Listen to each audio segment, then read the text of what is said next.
Hello everyone, how's it going? So today we are talking about Dragon Age the Veilguard once again. Now, I've already gave my opinions about this game. I thought it was a terrible game, a god-awful story. The combat was okay, but it was basically discount God of War. You couldn't even control your other companions. And the true ending of the game basically destroys the entire franchise. It says every decision you've ever made didn't matter.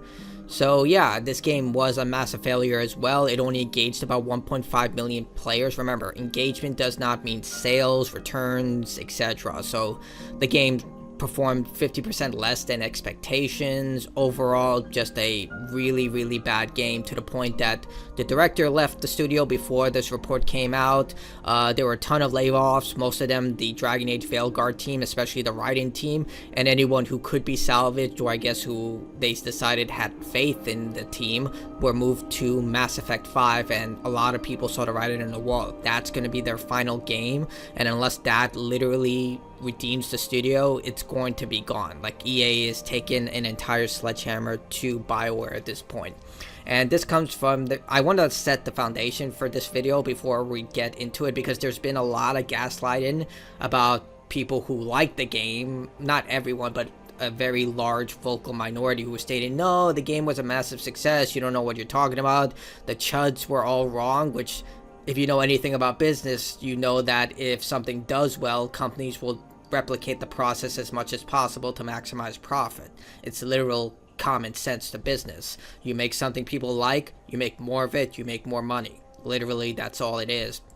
But just to put it out there, this is the most recent physical report that came out recently from EA, and they flat out state, now turning in the quarter in Q3, net bookings was 2.2 billion, down 6% year after year. Dragon Age the Veilguard underperformed. Straight from EA telling their investors, who are basically their gods, underperformed. The competitive dynamics of the single-player RPG market and EA Sports FC 25 started strong but softened through the holiday period. We saw minimum impact from FX within the quarter. Within the total net bookings, full game was 633 million, down 3% year after year over year.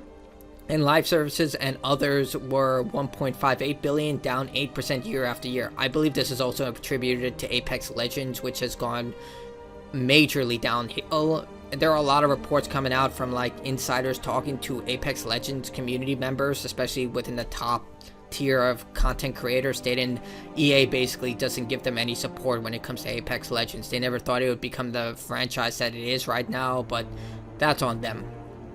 Let me start with Dragon Age the Veilguard. Historically, blockbuster storytelling has been the primary way our industry brought beloved IP to players. The game's financial performance highlights the evolving industry landscape and reinforces the importance of our actions to relocate resources toward the most significant and highest potential opportunities. Basically stating, we're hoping Mass Effect 5 will sell well given its massive popularity, and stating that the evolving industry and landscape, that's basically bullshit talk for stating, hey, the game failed and we're trying to make excuses, because anyone who knows anything about video games knows right there and right there. This game is 2 years old, like about 2 years old, Elden Ring, and literally it still attracts around 50,000 players on PC alone. Baldur's Gate 3 beat the all-time peak for Dragon Age the Veilguard in the last 24 hours, and they've been doing this constantly since the release. So yeah, this is just him giving PR speak and trying to justify their poor management for not, venting this game and making sure that it's up to standards. Granted, Dragon Age the Veilguard did start as a live service game. It's been increasingly more obvious with reports and the way the game plays, and it is a Herculean task in order to shift a game that was supposed to be developed one way to another way. The only example I can think of that actually accomplished this was Overwatch. It started off as an MMO called Titan. Then, thanks to good development, good management, a lot of great leadership, and people passionate for what they were making, they turned it into Overwatch, which was a hugely successful game of its time. Right now it's failing downwards because of Marvel Rivals and Deadlock, which is still not even out right now, which are vastly surpassing Overwatch in every way, because they listen to their fans, they deliver good gameplay, and they're attempting to give gamers what they want, whereas Overwatch has been taking advantage of their fan base for so long that at the moment the fan base is extremely fed up with it.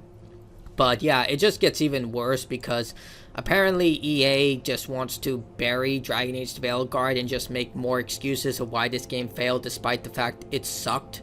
Like, I 100% of Dragon Age Veilguard. I've played every major Dragon Age game in existence. This game sucked. The writing sucked. The character design sucked. Everything about it sucked. Like, they took out spiders because apparently someone was afraid of spiders.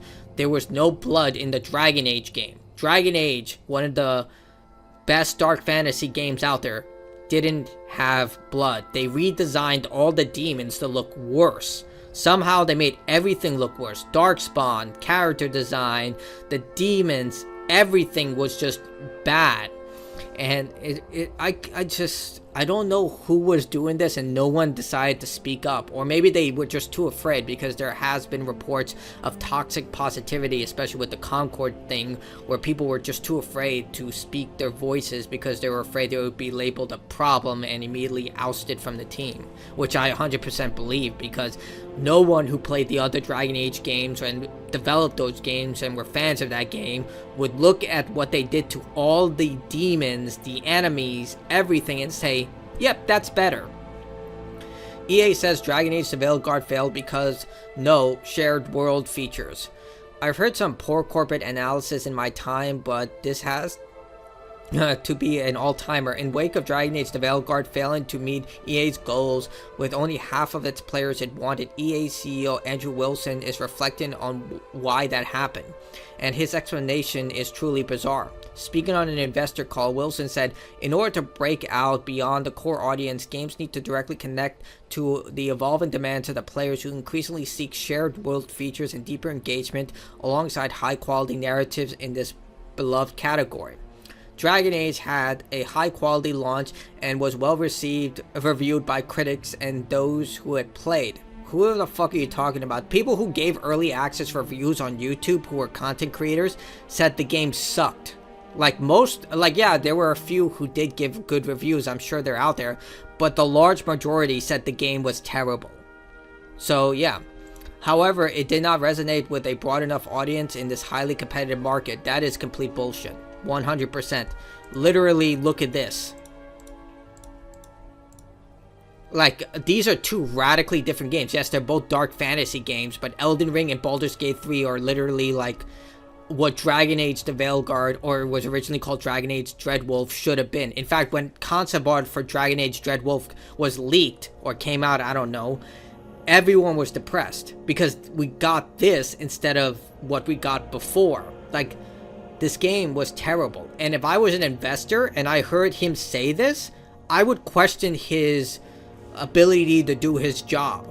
Because here's the thing, you give money to these companies, even if you know nothing about these games, like know nothing about gaming in general, if you heard this statement and did even the most lackluster research possible, heck, you don't even need to do research, you can literally type it into YouTube and you'll get a bunch of videos telling you why this game sucked.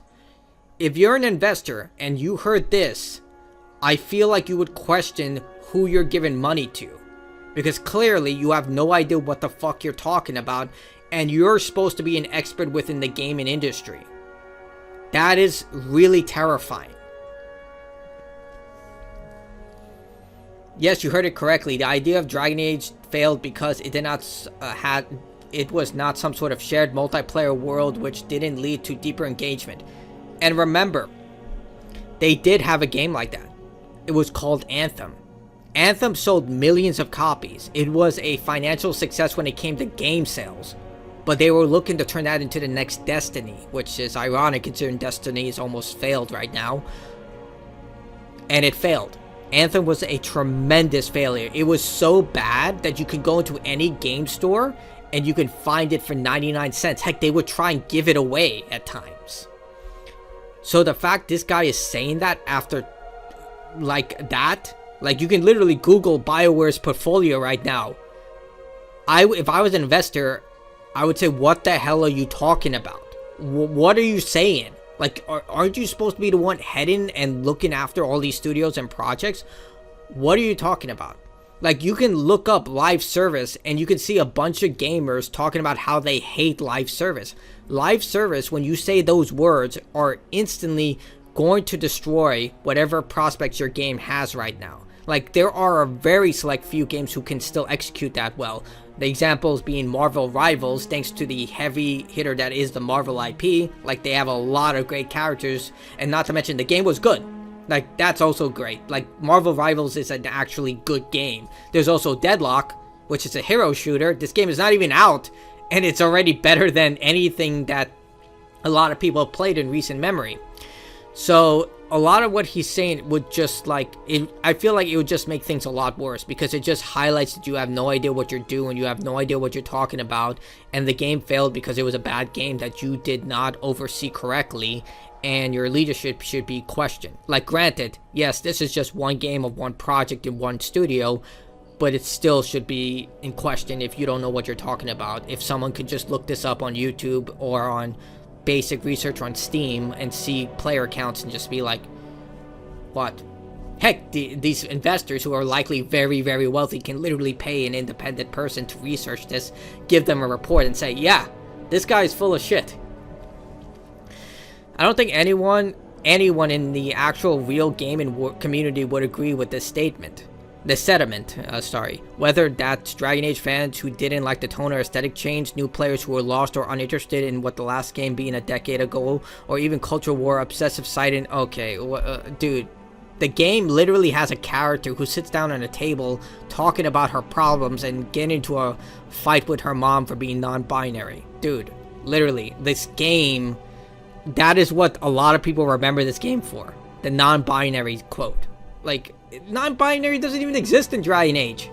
They have a word for that in the Canary as well, when you don't identify as a race or gender that you're born with. Like, Kern was a transgendered man in Dragon Age Inquisition. The Iron Bull, like, God, I don't want to get into this again. Like, seriously, just state it for what it is. This game was used as a... God, I you know what? I'm just gonna move on. I'm just tired of repeating myself over and over again. Oh, none of these groups would agree that it failed because it wasn't a live service. What an absolutely ridiculous notion. Absolutely. You can easily line up examples how this is not true. Baldur's Gate 3, Game of the Year of 2023, one of the best RPGs ever, and had a bit of co-op and option, but not really remotely to a shared world or live service. Metaphor? Dude, you didn't even spell it correctly. Metaphor, Reef, Fantasio, Cyberpunk 2077, Elden Ring, the upcoming Avowed. None of them have multiplayer content or anything resembling what Andrew Wilson said here. I don't know what that's shown there. That was discussed in that ad. This reminds me of even a more jaw-dropping statement from Warner Bros. Last year, which they said they're pushing ahead with more live service games in the wake of the entirely single-player Hogwarts Legacy's moving 20 million copies, best-selling game of the year, and the complete failure of Suicide Squad Killed the Justice League. In part, it was designed to be a live service. I believe the Warner Brothers game director has left the company. Like, probably investors saw that and were like, get this guy out of here. Like, I feel like if you're an investor with WB and you saw that person say that, you would be like, can you kick this person out? Like, at this point? The problem is that everyone keeps ignoring that it is infinitely more difficult to get games to commit to a live service game than one that has 30, 50, 100 hours of gameplay, and then you can move on. If some players are into live service, it is difficult to pry them away from new ones, and you have to be a white whale to accomplish that. Marvel Rivals, the most recent. Countless live service games have been dashed against the rocks trying to make this happen. Dragon Age Veilguard may have underperformed, but would have utter disaster as a live service game. Now, the very concerning fate of Mass Effect 5, given EA is trying to say. Yeah. Like, at this point, Dragon Age Veilguard was just a bad game. Like, it literally is just... I've already gone into immense evidence that this game was just terrible as a Dragon Age game. It literally killed the franchise at this point. But most importantly, it's just that gamers are just tired of this crap. They're tired of being shoved into their faces this type of identity politics within titles. Like, most gamers don't give a damn about this. They don't care as long as the game is good. Like, Baldur's Gate 3 is an incredible example. You can romance almost anyone in that game. You can kill almost anyone. You can do whatever you want. No one cared about anything that game was attached to when it came to romance, identity, whatever, because it was a good game set in its own world that set its own rules. It's the same thing with Dragon Age Origins. Like, a lot of people keep attesting that Dragon Age the Veilguard is so inclusive. Dragon Age Origins, you could have same-sex relationships before gay marriage was legal in America. Like, the game was always pushing forward with a lot of very forward-thinking ideas. Like, it had so many patterns to it that allowed people to replay the game with different choices, different objectives, different purposes. So this idea that Dragon Age the Veilguard is some sort of cultural milestone is just completely bizarre. This game failed because it was bad. And if I was one of these investors and I heard the leader of this company talking about how it failed because of these very idiotic statements, I would be questioning his leadership. Like, how is it that you don't know why this game failed? And how is it that you're making these types of stupid excuses? That's the way I look at this. But tell me what you think in the comments below. I'd love to hear your opinion. At this point, I've lost a lot of faith in BioWare. I hope Mass Effect 5 is good, but at this point, they've had so many. Even Mass Effect Andromeda, I feel like that game gets too much flack for what it delivered. I think it's actually a decent Mass Effect game, but it just didn't live up to the original games, I will say that. But it had the best combat in the franchise. It was incredibly fun. Pick whatever class you want, play any way you want. I feel like if it launched in a stable state, it probably would have been remembered better, but it launched in such a broken state that sullied the reputation for life. I still remember that animation with the Krogan female and that woman with, like, I don't even know what to say about that. Either way, tell me what you think in the comments below. I'm sad, really sad. Like, dislike, your choice. Goodbye.